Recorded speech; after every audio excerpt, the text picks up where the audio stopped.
For the past few years, Ricky Gervais, Stephen Merchant, and Karl Pilkington have been meeting regularly for a series of pointless conversations. This is one of them. Testing. Is that all right?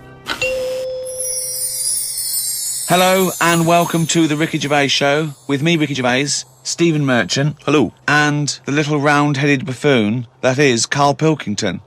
All right.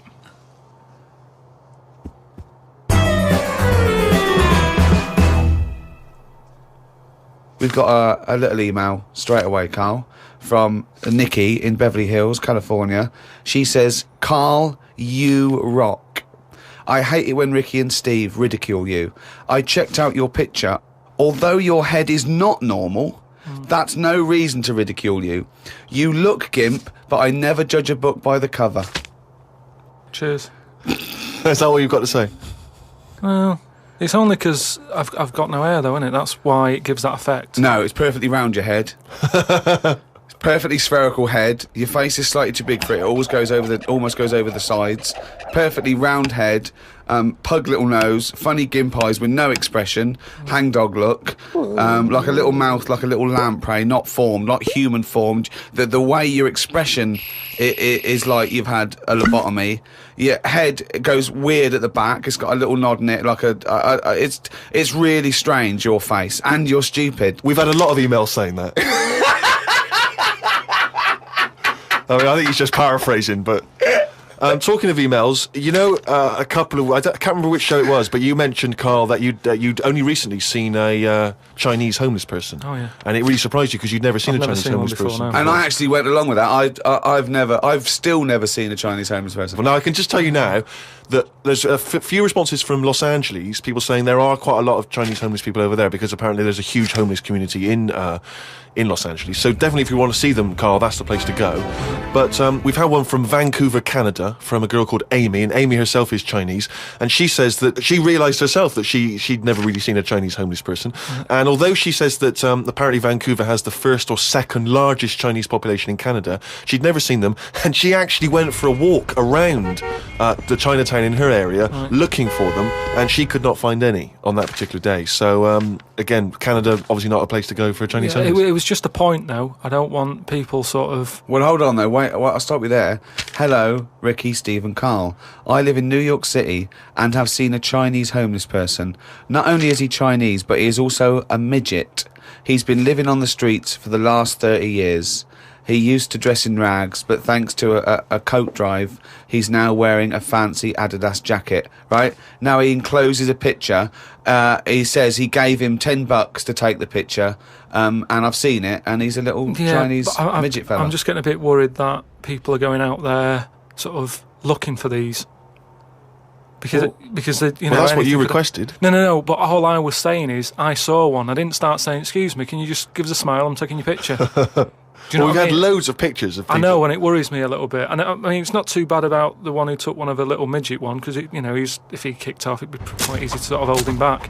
But I'm talking about fully grown. So is that your warning to people? Don't be taking pictures of fully grown Chinese homeless. Well, yeah, I'm just saying, you know, don't be messing about going up to strangers and that and annoying them and stuff, right? Maybe Well, I think that's a good rule of thumb. Don't annoy them. But I mean, that is a hell of a sighting, isn't it? We asked for a Chinese homeless, and they gave us a Chinese midget homeless. Many of the listeners are aware, Karl, that you're sort of fascinated by smaller people. Well, he's fascinated by difference, I think. Yes. I don't think he's having a go at people. You know, Never having a go. when you sort of stare at someone because they don't look like you, and let's face it, most people don't look like you. You're not having a go, are you? Well, like I say, first time I saw Steve, I was never having a go. It was just, oh, that's different. But you know, like you know, Steve, I was never having a go. It's just that thing of, oh, right, interesting. What do you mean? No, just you know, I've said before about I've got used to it, and Steve it's the got same. used to it. What do you? I don't know. Well, you know my feeling with this. I don't really know where he's coming from. But Steve knows I'm not having a go either. Yeah. Karl used to carry around a book that was called the Top 50 Freaks of All Time. Well, it's interesting you should mention that because we actually had an email from Richie who says that he's been a fan of ours for many years and he's listened to lots of the radio shows we've done in the past and things. And he says of all the people you've discussed, Karl, in the past, including some of the people from your kind of odd magazines, who would you most like to spend the day with of all those people that you've encountered? Favourite of all? Well, certainly who you would want to spend time with, who you feel would be the most fascinating, the most interesting. You know, I mean, let's just recap on Well, some there's of Pillow Man, the bloke with no arms, no legs that can roll a cigarette with his mouth. Yeah. No, not impressed with him. That's not sufficient. What about the three-legged juggler? So hang on, let's just recap. This was a man with 3 legs? 3 legs, right? Right. And it said his job, he became a juggler. Okay. Not using the gift that he'd been given. What you suggest? Anything. Running, swimmer. Just, Yeah. But yeah, What else what was are the there? others? What are the other ones? There was a picture of a gentleman who was fascinated by him. He used to play the piano. Oh, he's got a tiny head, doesn't he? Yeah, that's that. That's the one who he sort of ages fast. Right. So like every other week he's having a birthday and stuff. And yeah, that was weird. He's not having a birthday every other week. His body's just aged, so as the appearance, his biology is sort of like he's 70, but he's only like 15. They don't have a birthday every week. You idiot. But yeah, I don't know about knocking about with one a long time though. That's Only for a day? I suppose it depends what I'm up to. Because if we're going out and about, the Pillow Man would just be a bit of a drag. Whereas if you're going for a walk across, the 3-legged guy, ideal. So yeah. Lots and lots of people emailing just with questions for Karl. Just a couple of quick ones for you, Karl. Wendy says, if Karl had to eat the same dinner every day for the rest of his life, what would he eat? You see, it depends, doesn't it? I mainly eat just so I keep going. I'm not that bothered about, because I don't really taste it anyway. I just shove it down. You're like a horse. I mean, to be honest, it annoys me the way people worry about food now and how there's so much to choose from. I think it's got out of hand. I'll watch Any form of choice really worries you, doesn't it? No, you it's don't just- like choice. No, choice is good, but not too much. It's like with anything now. If you go into a toffee shop, there's like loads of Sorry? different. Where are you going to find a toffee So shop? you're in a fairy tale. You're in a Dickens tale in the 19th century. You're in Shrek. And and you go into a toffee shop. What are you what's your talking point? You go about? into a toffee shop. What I'm saying, you go into a shop full of You toffees. just come from the candlestick maker. Right? You go in there, and there's just too much choice. It's like what, and I can stand there up to like 4 minutes, sort of going Up to 4 minutes. So specific. 4 minutes. So he's in a toffee shop in a top hat. Well, he's only got 4 minutes. He's only got 4 minutes because you've got to get down to the pea green boat that he's sailing off in. no. Good But, morrow. well, forget the toffees. Could I have some of your finest Oxfordshire toffees? So you'd prefer it was just one selection of toffee? That's all they've got. Well, maybe 2. What I'm saying is, right, there's now too much choice. Whenever you get a menu in a restaurant, it's not like you don't just go, oh, right, what is there? Yeah, I'll have that. There's too much. It's like a book, and you look at it all. And then you've got to that point now that people are even taking a risk when they're eating. What do you mean? In Japan or China or something, they're eating that fish that if it's not cooked right, it can kill you. Right? Not worth the risk. And there's so many other fish. Yeah, I agree. Why Have are mackerel, have a bit of cod or whatever. Yeah, As soon as there's a risk, take it off. Take it off the I menu. agree. I totally agree. Not worth it. We've got a fish that might or might not kill you. Well, is there anything that definitely won't kill you? Yeah, but a chicken won't kill you. I'll play safe then. I'll have that. I love that. I love the chicken. That's what I'm saying. But anyway, we were talking about sayings and that. Right? Stitching time saves 9. Don't. I'm never going to use that. I don't think anyway. Okay. Suzanne. You're never going to understand it fully, are you? Suzanne repairs me stuff anyway. It doesn't really matter. But what about the one? About the one in greenhouses and that? People who live in glass houses shouldn't throw stones. I'm intrigued to know if he's fully got to grips with this. Just Okay. give us your explanation again of what you'd take that to mean. Well, just don't be chucking stuff about. Really? So, well, if that was it, they just say that. No, but that saying's been around a lot longer than we think. That's when people probably did live in basic glass houses and stuff. No, whoa, what they mean now? Who has ever lived in a glass house? So cavemen went from rock to a nice crystal structure, did they? What are you talking about? When did people live in glass Well, no, houses? what they mean now, when that saying's used now, they mean sort of, plasma tellies, ornaments. No, they don't. They're saying don't chuck stuff about because No, you'll break it. No, it's not about damaging your own property. They don't mean you're inside the glass house throwing rocks inside your own glass It's house. a metaphor. Carl, what is an analogy? It's sort of like a little story told quickly. Isn't it? It's a It is, little though, isn't it? story told quickly. To what end? Well, it depends what the story is. You see, I just prefer sort of, what you say is what you mean. So people who live in a glass house have to answer the door. I don't know what that means. I don't know what that means. I mean, Because you may be a genius, because I don't get that. People who live in glass houses have to answer the door. Okay, let's hear his explanation. Because the people knocking at the door will be able to see you because it's a glass house. But you have to add a number of other things, other caveats. Surely, if you live in a glass house, don't walk around naked. Yeah. If you live in a... These are literals. But just the idea that in your head there should be sayings for people who live in glass houses. Who is it that's living in a glass house? Well, I'm not talking about them. It's just that if everyone else is bringing up about these people who are living in glass houses, let's get to the real problems they've got. He still hasn't got to grips with the idea of the metaphor or the simile. Well, here's another saying, right, that I learnt recently from a mate, right? Well, there's an elephant in the room. Okay, I haven't heard that one, but explain it to me. It's like how, whenever we go out for something to eat or a drink or something, it's normally after about 5 minutes, the sort of topic gets onto the shape of my head. Yeah. But what I'm saying is, it's interesting how, like, I'm the elephant in the room, right? Nobody's talking about it. You mention it once, suddenly it's the talk of the town. It's what I mean. Everybody starts joining in, going, well, yeah, it is round, but it does suit you. And these are people who I don't even know sometimes, and they're all dipping in. And that is an elephant in the room. So you don't want people to discuss the shape of your head or the lack of hair. You would feel better. You would feel happier that they didn't mention that. Sometimes I think it's better that it's out there. It's made me a stronger person, though. It's the same way, we were talking about religion and that. Samson Delilah, he got weaker without hair, whereas with me, I think it's made me stronger. But would you ever wear a wig? Not really. What was a long wig like Samson? Well, the only time I wanted a wig was when I did jury duty once, wasn't it? And it was annoying that I was sat on the jury right in front of, like, these criminals, right? Everybody else has got disguises. The judges have them wigs on, right? That's not disguises! It is a disguise. That's a disguise. That's why judges wear them, right? No! Well, then why did they print their name in the paper and have a picture of it? What do you mean it's a disguise? Well, it's a disguise, isn't it? No! If it was a disguise, they'd go in with one of those glasses with a nose and the beard attached if it was a disguise. All judges would look like Groucho Marx if it was a disguise. Well, I'm just saying that's what annoyed me when I was sat there on the front row, right? I couldn't have been any closer to the criminals than that, right? I was sat there and I thought, why didn't I just pop a little wig on or a pair of glasses? I would have loved to have seen you in the front row at Crown Court. No, I'd because love to see it because in this country you're not allowed to show pictures of jurors.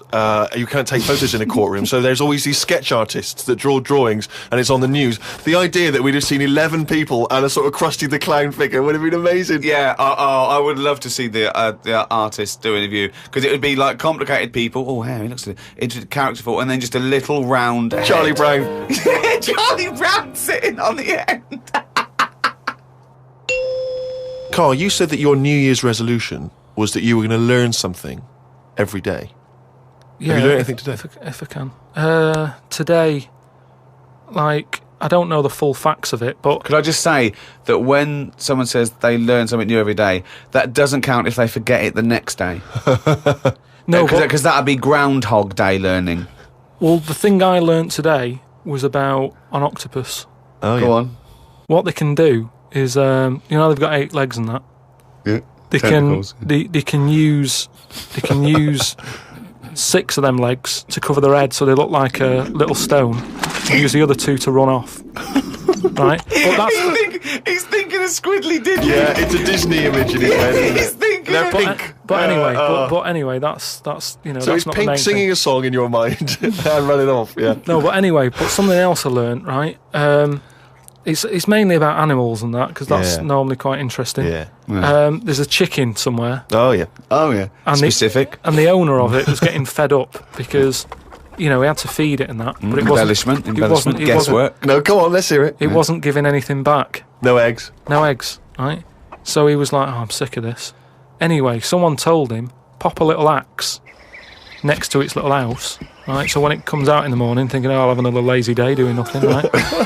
He saw this axe and suddenly it was like, oh, right? I'm for the chocolate thought, yeah. It laid about 6 eggs. It's rubbish. Through Squeeze them worry. out. It's rubbish. quick. A chicken wouldn't recognise an axe as a threat. It wouldn't be able to reason that I better start working or I'll be meat. I better start. It's absolute rubbish. Once again, it's this ridiculous thing you got that one personifying animals to reasoning powers better than yours. I mean, I think you make chickens and monkeys cleverer than you in your stories, which is weird. It didn't happen and wouldn't work. Next, what else haven't you learnt today? Do you think then that it's worth looking after animals then if there isn't any memory? If they don't know what's happening anyway, you're always going on about don't be cruel to things. Why would you ever want to be cruel to an animal, whether it can reason or not? No. I mean, I don't mean really cruel, but I mean like there's an advert on that's on in the in Britain, advertising some supermarket, right? And it's saying, we look at before we kill our chickens and what have you. They have a great life. This is like the voiceover, and you see Happy Chicken. Yeah. And it's going, we give it a good little house to live in. It's got straw. Yeah. It eats good. Yeah. And then we kill it. Right? Yes, but that's better, isn't it? Well, no, I don't think it is, though, is it? Because at the end of the day, if I was that chicken, right, I'm that chicken, loving my life. I can't believe me luck, right? It's got its nice little field that it's working on. Yeah. It's got its nice food and everything. But it's going to die. Yeah, we're all going to die. But then, if you were like a rubbish chicken, that had like a rubbish life, you'd be going, oh, kill me. Carl, they're not thinking what's going to happen tomorrow. They don't know that they're going to get for the chop, are they? A chicken's not going, I'm fed up with this. I can't wait for that axe to be used on my neck. Yeah. Well, that's another... now you've mentioned the cutting off of an head, right? Yeah. On the chicken. That's something else I've learned, right? It's like a pinball is mine. Amazing. Isn't it? Ding dong, bong, dang, ding, ding, da, da. Oh, head, ding, ding, chicken, head off, bing, doing. No, right, but this was in a proper science magazine as well. Right? Yeah. So you can't have a go. This wasn't something on the internet. This was printed in a magazine. You read it. Okay, and what was it? And here comes the filter. It's going to come out nonsense. Right, well... You could have Professor Stephen Hawking sitting there whispering stuff in your ear, and it could all be true. But when you said it, gobbledygook. Well, let's see then. Let's see, right? What they've done another experiment, right? Yeah. They've cut somebody's head off, right? And they've worked out that when the head comes off the body, it stays alive and that for 30 seconds. Well, no, they don't know that. They can never know that. No, they did it. They did this experiment. What's alive? What's alive? But there's loads of issues here. One, no one's experimenting with human beings cutting their head off, Karl. Well, two, no. Sorry, you read this in what? Executioner's Monthly? This is in no, a two, proper... Karl, it's what your definition of alive is. Because you can be alive and have no conscience. No, but this is where it gets weird, right? Yeah, I haven't told you that. this is where it gets weird. You talking about it. So the head's off, right? Yeah. And what they did was they chucked a load of questions at it. All sanctioned by the government. Yeah, this is all fine. So the head lands perfectly on the neck and goes, what do you want to know? It said... So they're asking questions and it's going, do you know what? To be quite honest, I don't answer your question. I'm a little bit annoyed about the execution still. Well, that was the interesting thing. They said it's about... No, it's not. It didn't happen, Karl. Let me hear. Oh, don't talk Let me hear it. What are you talking about? Who? These people around in white coats going, quick, ask it a question. It's bleeding. Right, so they said for about 25 to 30 seconds. The last 5 seconds, it is sort of like, can't be bothered answering them.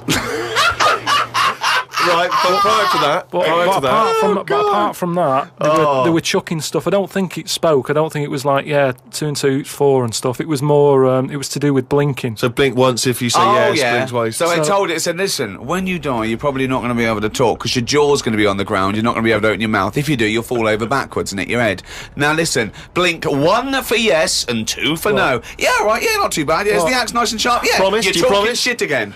You promise to do it? Yes. All right. Well, yeah. The thing is, they wouldn't be able to do it with you because if they cut your head off, it would just roll. It would roll away because it's perfectly spherical. They would go, oh no, there's Plus, no... it takes about 20 seconds whenever you ask Karl anything for the question to process and for him to start to formulate an answer. Karl, It's what we've all been waiting for. Oh, chimpanzee that monkey news.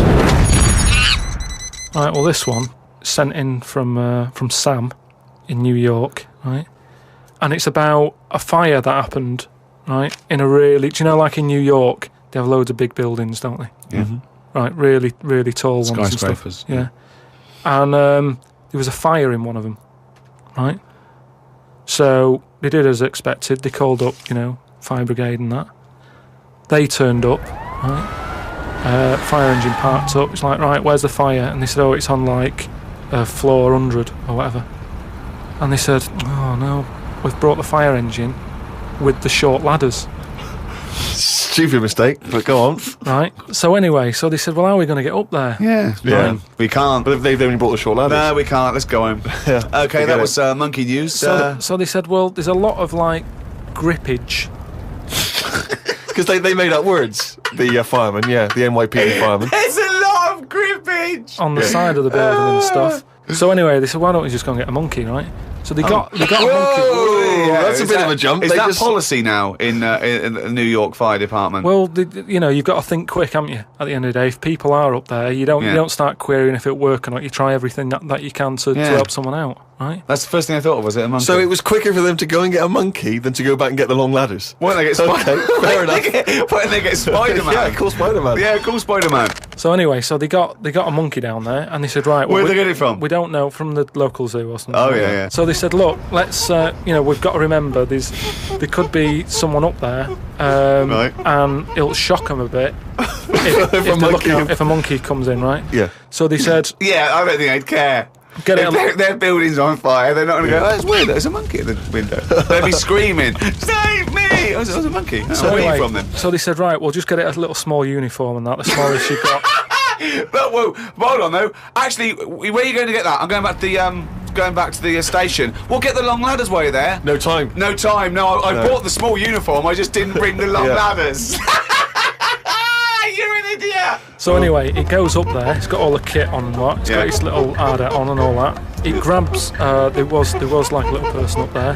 Manages to grab that. Not give a it midget. Who was up there then? It was just Someone that was just the right size for a monkey to be able to rescue, which is handy. Because if it had been anyone else, like a larger person or a family, we'd all been screwed. No, I don't know about the size of it, but it's just the story saying how like it was quite a big monkey and that it was good at breaking down doors. Oh, yeah. It was good at climbing into small spaces and Oh, stuff yeah. like that. Anyway, But it managed so to. it's big enough to carry a fully grown man, but small enough to climb through a cat flap. Yeah, so Which is handy. So anyway, it managed to, Did get it have the boots person. on as well? It got the person and everything, and now it says it's sort of it's on call if they ever need it again. So. Sure, and if they ever get anywhere again and they've forgotten the long ladders, but there's plenty of grippage, they just call for Coco. So that's this week's monkey news. Bollocks.